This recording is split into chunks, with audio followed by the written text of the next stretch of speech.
अमित शहांनी काल रायगडावर शिवरायांना अभिवादन केलं। यावरून सध्या आता खासदार संजय राऊतांनी सडकून टीका केलेली आहे। अमित शहांनी औरंगजेबाच्या कबरीला समाधीचा दर्जा दिलाय असं राऊतांनी म्हटलंय।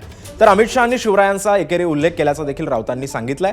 तर आदित्य ठाकरेंनी देखील शहांवर टीकेची झोड उठवलेली आहे। पाहूया।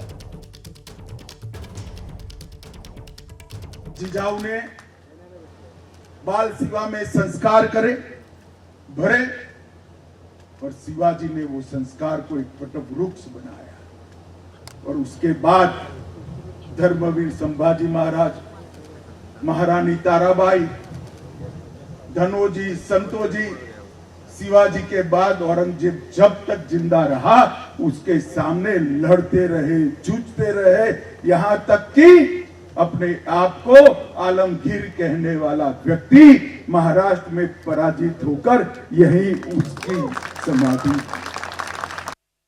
आम्ही ज्याला थोडगं म्हणतो त्याचा उल्लेख काल देशाच्या गृहमंत्र्यांनी छत्रपती शिवाजी महाराजांच्या समाधीसमोर, मेघडंबरी समोर औरंगजेबाची समाधीचा दर्जा दिला। यशवंत असतील, देवेंद्र फडणवीस असतील, अजित पवार असतील, त्यांनाही याच्यावरती आक्षेप घ्यावा असा वाटला नाही। या समाधीवर त्याने शिवाजी महाराज उल्लेखच केलेला नाही। शिवाजी शिवाजी शिवाजी एकेरी उल्लेख। एरवी शिवाजी महाराज नाही म्हणाल तर याद राखा आणि ते रायगडावरती येऊन शिवाजी महाराजांवरती महाराष्ट्राला ज्ञान देतात। हे कुठले ज्ञानदेव आम्हाला ज्ञान देणारे?